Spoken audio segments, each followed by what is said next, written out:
And a large part of that was investing in infrastructure such as the Equiano subsea cable. Yeah. We've got what we call the Google kind of community mobility reports, which are reports that show people's movements coming from Google Maps data, and it's all anonymized. The fastest possible growth can only come from technology. And that cloud region is going to add about $2.7 billion into the GDP of this country. Wow. And it's creating about 40,000 indirect jobs. The cable on its own adds about $6.4 billion to the GDP, and it's creating about 180,000 indirect jobs.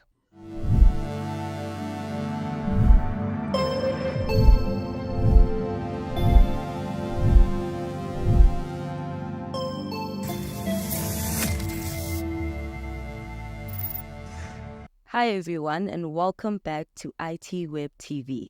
I'm here with my guest, Dr. Alistair Mokoena, who is the country manager of Google South Africa, and we're here to chat all things Google. Dr. Alistair, thank you so much for joining us today. Hi, Lungile. Thank you so much for having me. I've been looking forward to having this chat with you. Yes, very, very excited to have you here. Can you just tell us a little bit more about yourself before we dive straight into Google? So I'm 47 years old. I'm a proud father of two. I've got a son and a daughter, and I'm married to a lawyer, and I've been working for 25 years. Started off in marketing. I studied law and commerce, and I got into marketing roles at different companies: Unilever, Tiger Brands, SAB Miller, Cadbury, Absa Bank, and so on. And then I went into advertising, where I ran ad agencies like your FCB, your Ogilvy, and so on. And then I joined Google just over 3.5 years ago as the country director in South Africa. And I'm really, really loving the journey. I'm loving what's happening with technology. I'm loving, what AI is doing to improve lives.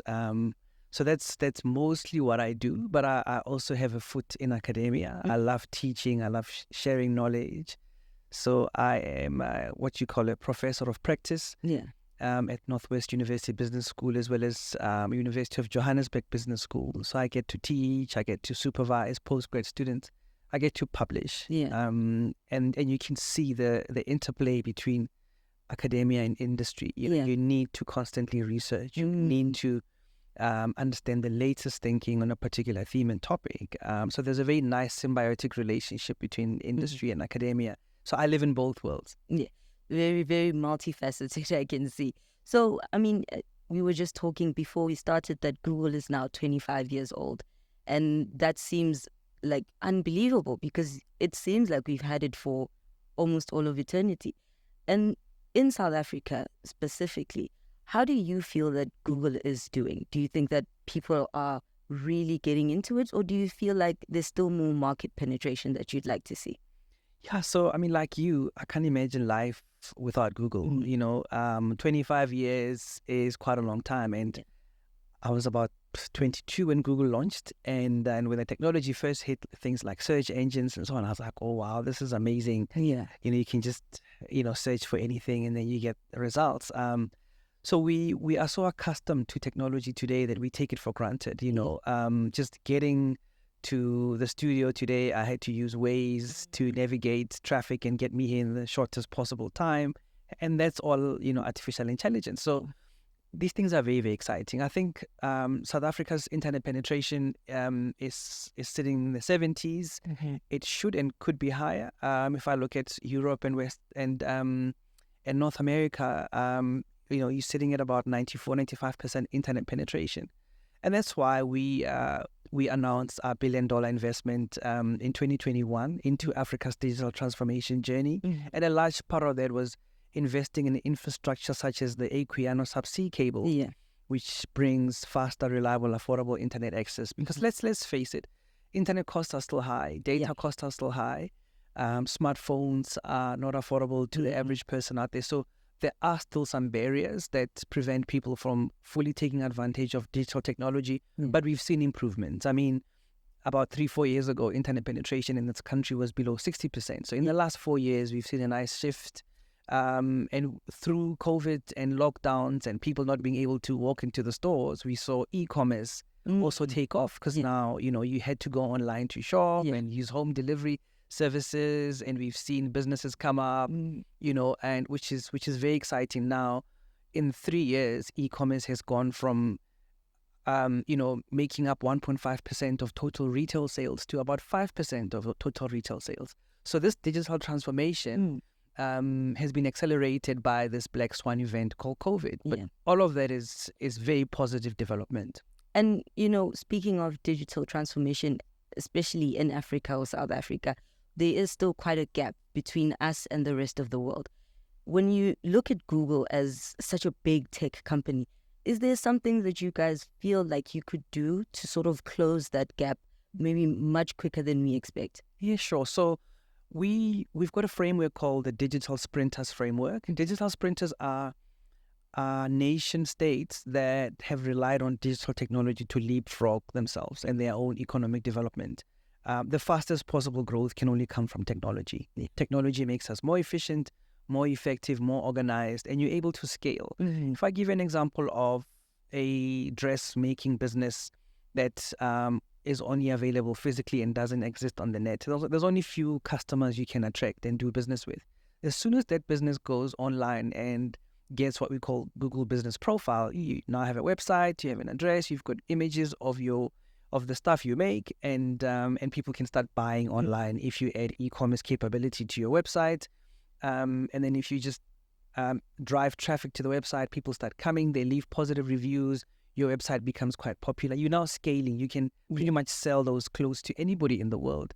So when you see businesses come online, when you see people come online, you like the impact on their lives. It's just huge. Children now being able to use Chromebooks to access the internet, people using sort of generative AI in Google Workspace, are now getting help when they're writing, when they're creating.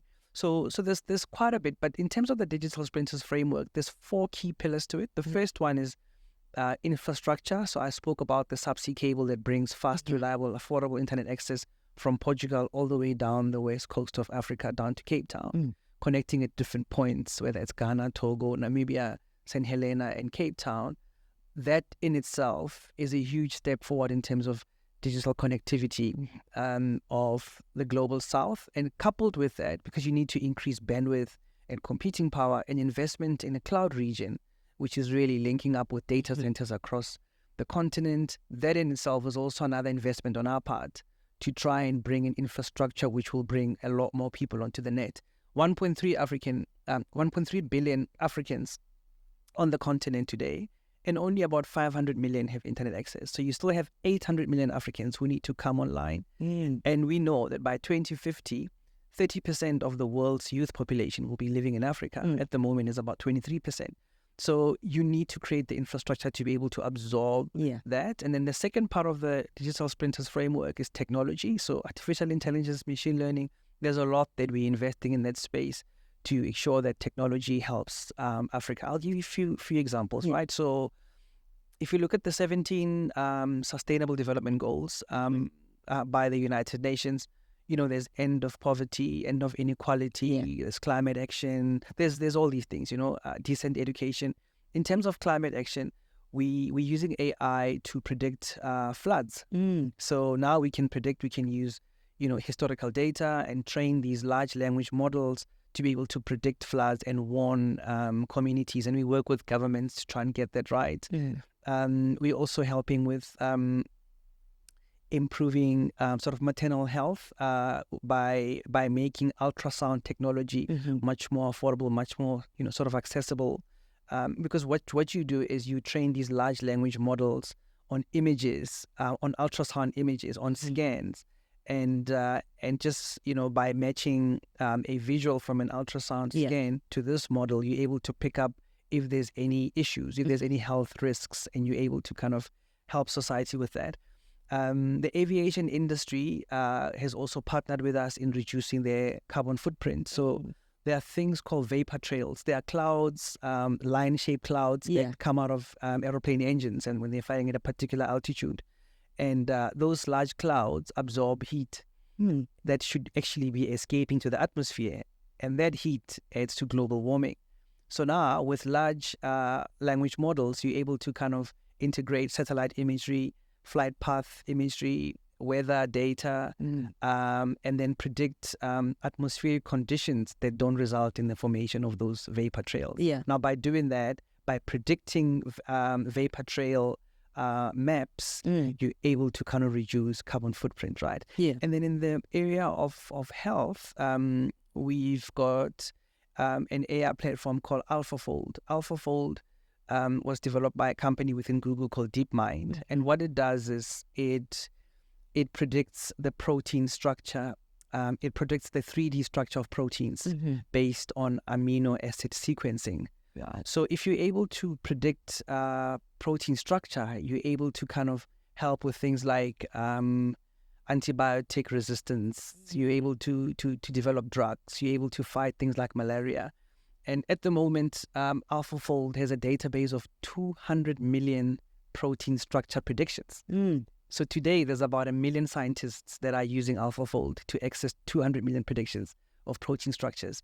And what that does to the development of medication and healthcare, I mean, it's just huge. So those are just some of the examples of how technology is helping. And then the other two legs of the digital sprinter framework, human capital. So we have to make sure that every African is trained in digital skills. Yeah. So we've got various partnerships. There's courses. We partner, for example, with the Department of Communication Technology to get these Coursera courses out.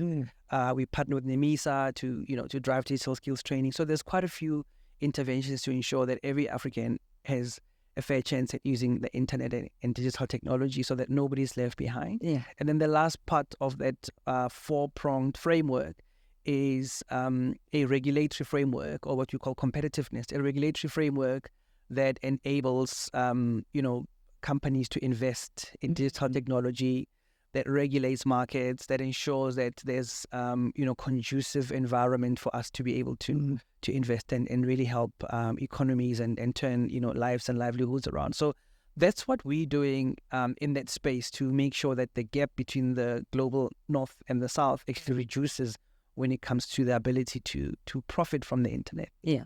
And speaking of infrastructure, you did mention that there's things like data centers and, of course, the Equiano cable. Earlier this year, we did have a cable break that affected the internet quite a lot. I was one of those who were affected. I was not very happy. But can you just sort of explain how Google is working towards preventing those sort of breaks where connectivity is becoming slow or staggered, especially in countries like South Africa, where we're building up to using our internet as an everyday tool? Yeah, so very, very good question. I mean, there's what we call latency, which is what you experience, a breakdown in the internet, slowdown of internet speed. Sometimes the issue is we don't even have bandwidth to be able to carry all the data that's being transmitted. So there's a physical driver of latency, which is the cable snaps. Yeah. And the biggest culprit of cables snapping is ship's anchors. So what you do with the cable is it's not a very big cable. It's just probably just larger, slightly bigger than a fire hydrant. And you bury it deep in the sea. And then it comes out on the beach through a manhole into,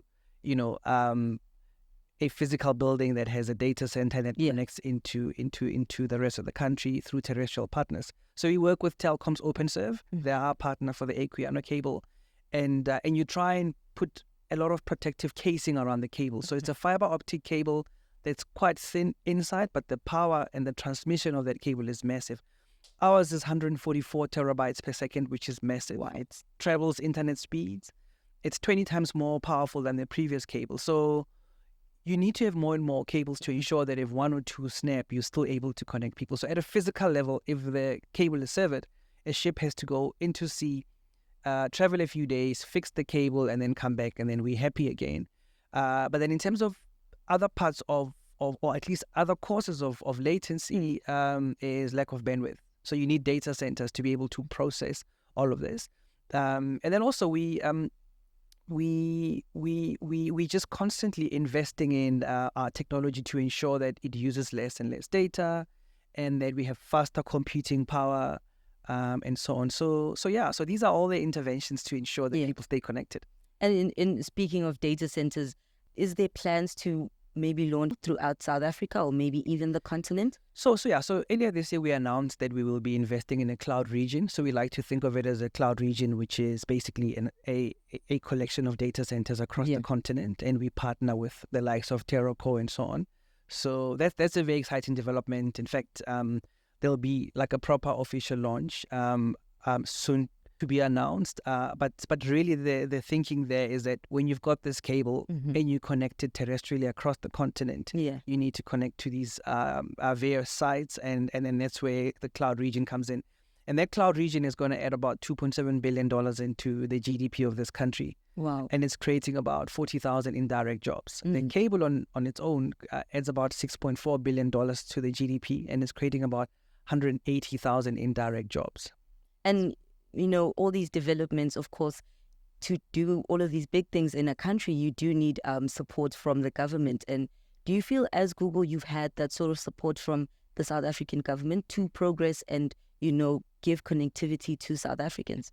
Yeah, so we partner with governments around the world, including in South Africa. We've got very strong ties. If I just take the COVID period, for example, we work very closely with government, all departments, including Department of Health. We've got what we call the Google kind of community mobility reports, which are reports that show people's movements coming from Google Maps data, and it's all anonymized. And we were able to provide government with that kind of data for them to think about intervention points. Where are people gathered? How do you, understand the movement of people if you want to bring services and so on? So there was a very close partnership. We also were involved in the launch of the COVID exposure app. Remember the app that could tell you if people around you had COVID? People had to opt in. It was all anonymous, but we were part of that. That whole development. It was also important for government to disseminate credible, verified information about COVID to society. So we made our platforms available, whether it's search or YouTube, where there was helpful information, because there's a lot of misinformation and disinformation and fake news in society. So with a platform such as Google search or YouTube, it's all verified. We use machine learning to take down about 10 million pieces of content that violates our policy. So we work very closely with various government departments. We also had a strong partnership with the Department of Tourism during lockdown to drive economic recovery when the tourism industry was affected. People were not traveling. So the idea there was to use Google Arts and Culture to basically make destinations in South Africa available to the world virtually. So I think we filmed about 500 destinations in South Africa. And through Google Arts and Culture, we use, our Street View imaging to help people experience virtual tours. And create pent-up demand and desire so that when the border gates open, people come in. And there's been many other interventions. Department of Communications and Digital Technology, we work with them on something called the Hustle Academy, which is a 5-day digital transformation bootcamp to help small businesses digitally transform their businesses. And every year we train about 1,500 small businesses. So there's many different partnerships. And a country does not grow if its SMEs or startups are not funded or supported. I know that Google recently had an AI accelerator for startups. Is there more in terms of investing in SMEs in South Africa, and how are you guys going about it? So when you speak to SMEs or any entrepreneur, for that matter, they come with three needs. One is access to capital. We know that money is difficult to come by. So to address the capital issue, we introduced the Africa Investment Fund, which is a fund, and also the Black Founders Fund, and those two funds help businesses. So if you're a tech startup and you qualify for the fund, you're able to access money, as well as product, credits from Google, as well as technical support and mentorship and coaching from Google. So that's kind of the one part. And we also have what we call Kiva loans, which are very, very favorable terms when it comes to lending money to people. So that's the one angle. The second need that small businesses normally present with is access to tools and resources and skills. So we have that. So we've got a whole lot of training programs for small businesses. We've got the Accelerator Development Program, which is for developers, app developers. We've got the Google Skills, Digital Skills Program, where we're training people. We've got specific skills for women in tech. So there's a lot of stuff. And then the last one is about access to markets.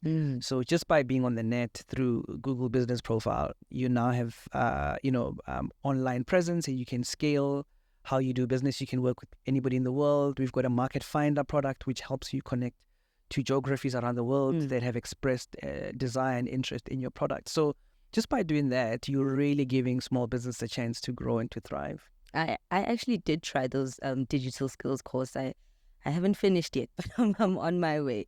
And they're fun, right? They're very fun and very, very educational. And I mean, I'm guessing at some point we'll have to dive into the elephant in the room, which is AI. And a lot of people have been speaking about AI. There's still a lot of, hesitancy when it comes to artificial intelligence. But Google is one of the big tech companies that are really leveraging AI to grow and expand. In terms of South Africa, how do you think you could use AI to sort of connect people or build like digital skills and stuff like that?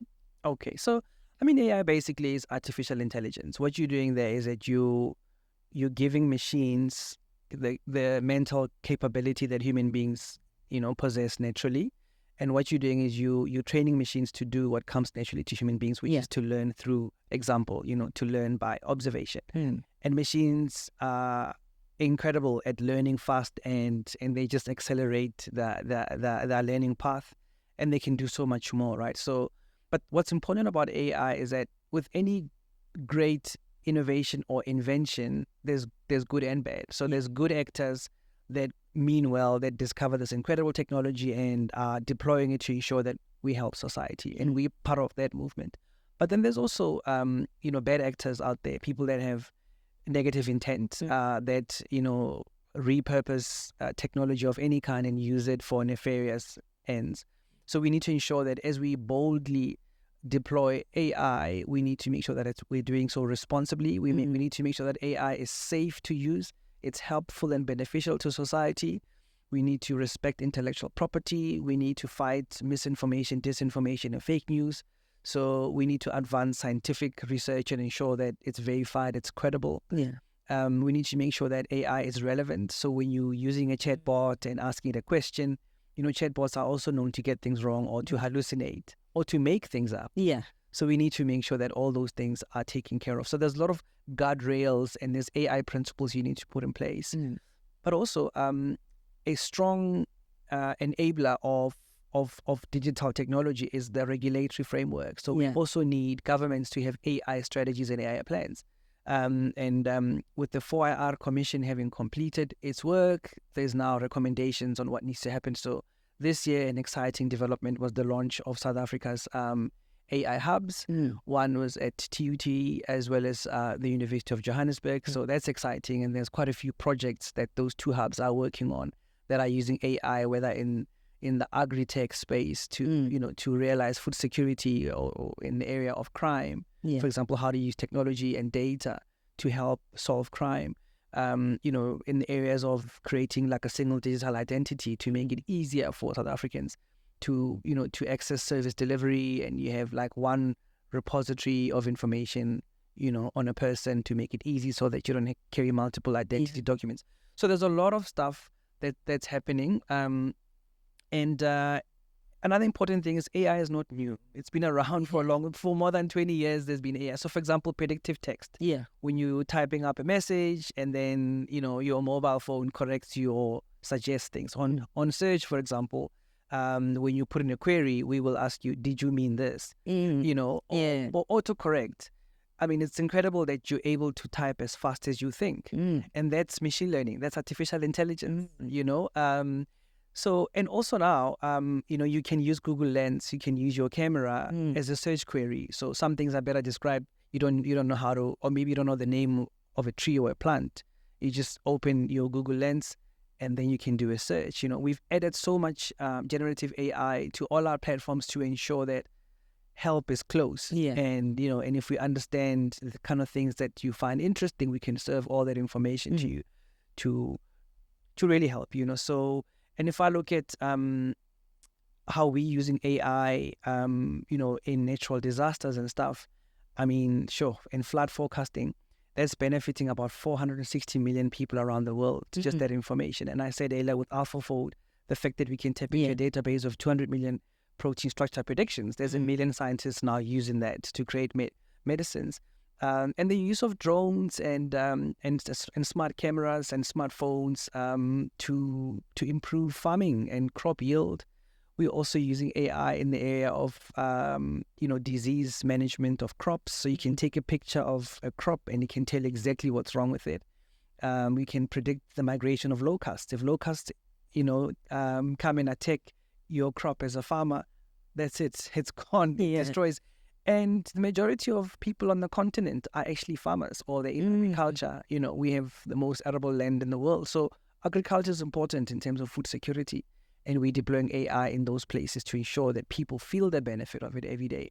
Still a long journey to go. Yeah. There are a lot of sustainable goals out there, but I think we're slowly chipping away at these things while also ushering more and more millions of Africans onto the internet.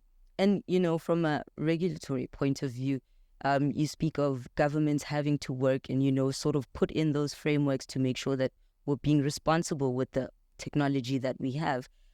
Most recently, we had a development by the Competition Commission, which is a digital media inquiry, which is sort of there to monitor the content that is put on, but also to monitor the ad tech that is used for that content. Where do you think Google fits in there, and how are you looking to navigate that inquiry and all of those regulations that are coming about? Yeah, so digital technology is a fairly new development.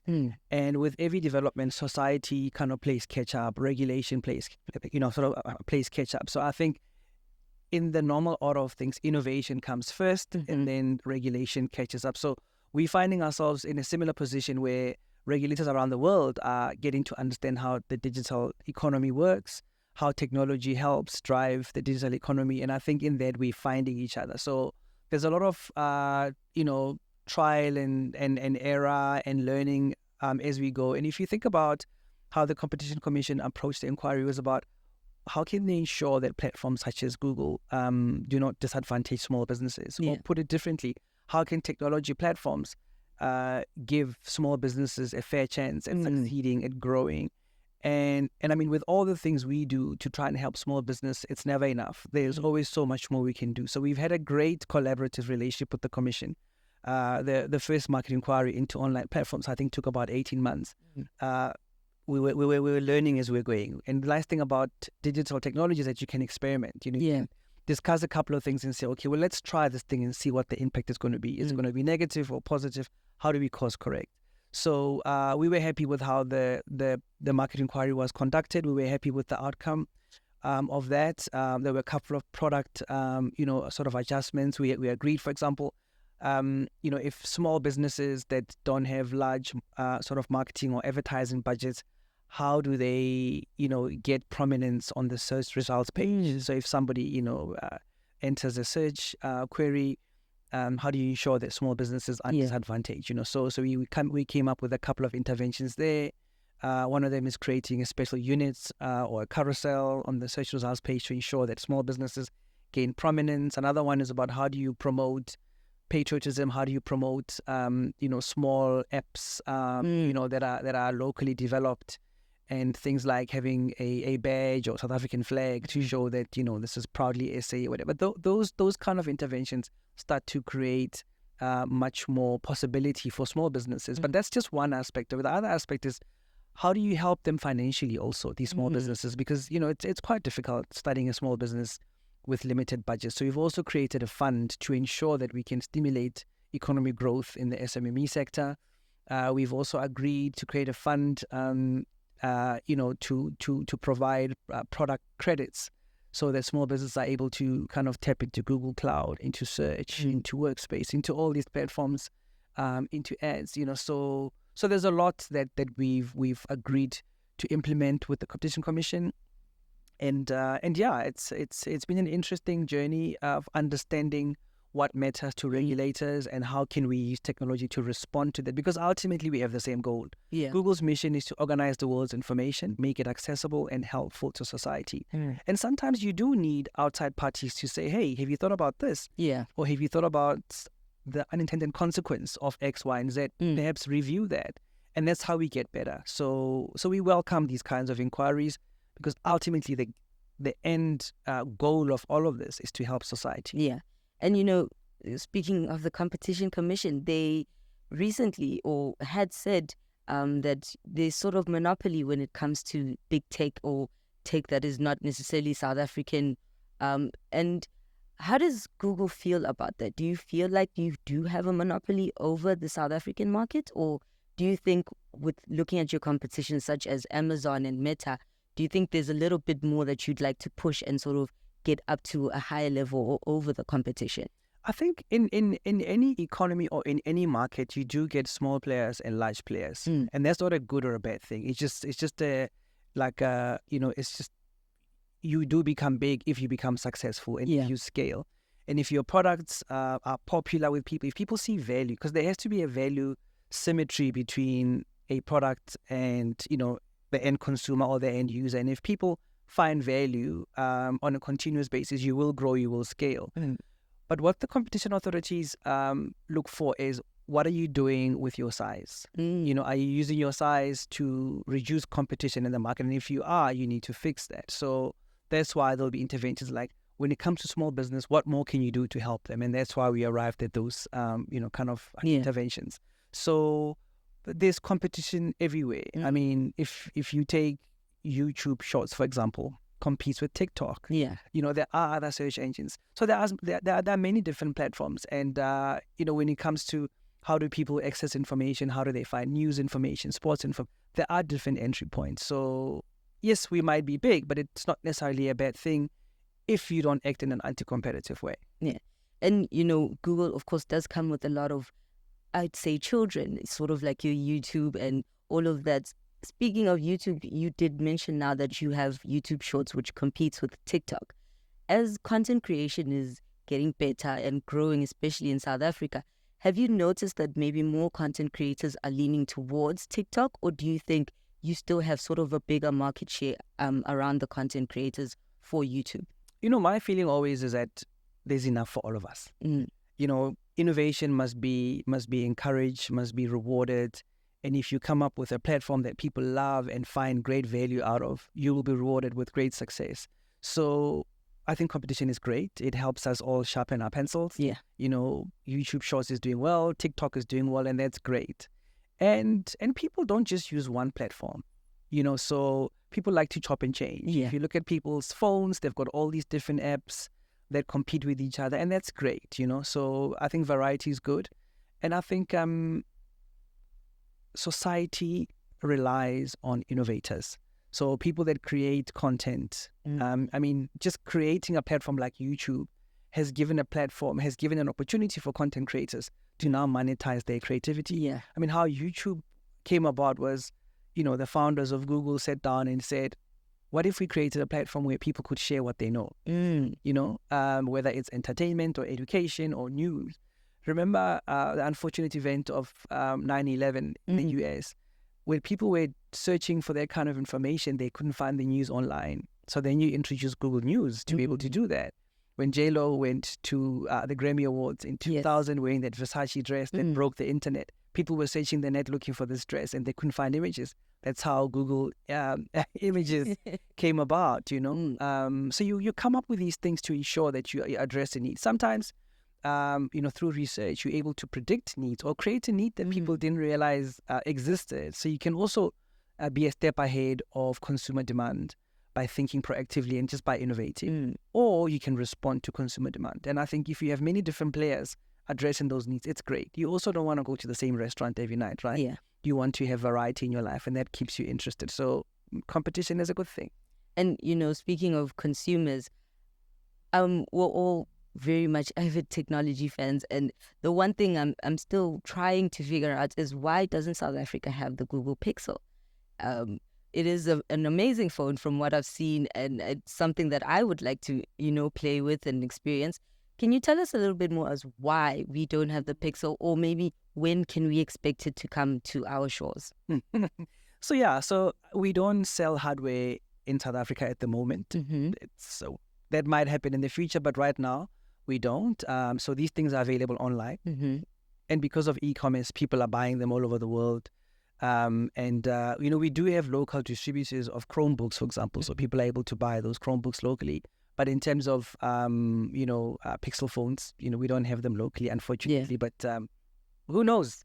No, please bring them, because honestly, it's probably one of the best phones I've seen in a long time. And, sticking to the artificial intelligence of it, or the chatbot bot that Google has, I know is now in South Africa, and Swahili has been added as the first African language. Will we see more of the African languages, maybe all 11 of South Africa's languages, added eventually onto the chatbot? Yeah, so that'll come. So, one of the best kind of iterations of AI is Google Translate. So we launched Google Translate so that, as many languages as possible are available on the net, especially the underserved languages. If you look at, places like, Asia, South America, and Africa, there are a lot of languages that have never been translated before, and even some of the Pidgin and Creole languages or indigenous languages. So with Google Translate, we now have about 133 languages that are there, and they're spoken by about 1 billion people. And the idea was to remove language as a barrier to access the net. So in South Africa, 8 out of our 12 official languages are on Google Translate. Anywhere in the world, if you go and let's say you're in a train station and you can't read the map because it's in Mandarin or it's in Spanish, with Google Translate, you're able to translate it into a language you understand. Yeah. So we're hoping that with time, we'll see Bard, take on more and more languages, and that's just a matter of time. And, Doc, we were speaking off camera earlier on, and you mentioned that you have a book that you've written, 12 months. It's a whole year, and that shows a lot of dedication. Can you just tell us a little bit more of why you decided to write the book, and who do you want to be reading? Thank you. So I wrote a leadership book called Servings of Self-Mastery, and it's a combination of bite-sized pep talks, to unlock greatness. So they're short chapters that speak about all aspects of self-mastery. So how do you master yourself so you can be effective? And really the key insight there is that you can only change yourself. You can influence others, but you can change yourself. So it's just reminding us of our inner agency, to understand what our purpose is. Why do we live? Why are we here? What legacy, were we created to leave behind? And also, how do we live with other people in a way that actually benefits everybody? How do you drive a sense of Ubuntu and interconnectedness, because our destinies are all intertwined? And it's really a journey. It's based on the leadership journey that I've been on. So I've been working for 25 years, and for 22 of those years, I've been in management. So I've been leading people for a long, long time. And I've been mentoring and coaching people and businesses, sort of along the way. And I got to a point where I wanted to scale my coaching and mentorship. And, writing a book allows you to do that. So now there's no end to the people that can benefit from some of the experiences I've had and the experiences of other people. So it's all in the book. It's launching now in November, which I'm really excited about. It'll be in the shops from, like, say, the 5th or the 6th of November, all the big bookstores. It's available already on Amazon and on that platforms like Your Loot and so on. So it's very exciting. It's about empowering people to be their best. It's about helping you with just the basic skills of self-mastery, which ultimately leads to success and personal effectiveness. Yeah. And just as we're approaching the end of our interview here, Doc, can you just outline how you see the future of digital transformation in South Africa, and how does Google want to fit into that, sort of evolution that we're going through? So our government is busy working on an AI strategy. So we will have an AI strategy as a country, which will unlock many, many opportunities. You want to get to a point where service delivery, is just flawless. It's great, and also becomes affordable, because when you introduce artificial intelligence, you have much more effectiveness and efficiencies in the system. So that's an exciting development. We want to see more and more people access the net. We want to see internet penetration in the country go to more than 90%. And government is committed to doing that. There's all sorts of interventions to ensure that there's affordable data. We want to see more spectrum become available so that data costs come down. We also want to see smartphones become much more affordable so that more and more people can use the best phones out there. So these are all interventions that are aimed at broadening the pie and increasing access. You also want more people to get to get digital skills. You want schools to, improve their output when it comes to STEM education. Yeah. You want more and more people to just take advantage of what the internet offers. If you look at countries around the world that have high internet concentration and high internet penetration, there's just nothing stopping them. They're innovating. We want to see many, many more developers come out of Africa. We want to see Africans develop software solutions and digital platforms that understand our needs and our conditions as Africans. So we want to create new economies. We want to create new jobs. If you look at the whole industry around content creation, videographers and people that are coming up with content and monetize that content, those careers didn't exist, 10, 15 years ago. So there's a lot of spin-offs that are coming out of digital technology, and we're very excited. We're here to partner. The investments we've announced are all geared at ensuring that this becomes a reality. And ultimately, our mission guides everything we do. Yeah. Gather and collect the world's information, organize it, make it accessible, make it helpful to society. Yeah. And, just to touch a little bit on Spectrum, do you guys have any plans to get some Spectrum, or are you guys okay? No, we stick to our knitting. Wow. Okay. Thank you so much for joining us today, Doctor. It's been amazing, and I'm sure our viewers are going to enjoy this conversation very much. Thank you so much. Thanks for having me. Thank you guys for joining us on ITWeb TV. Please like, subscribe, share, repost our videos, and we will see you next time.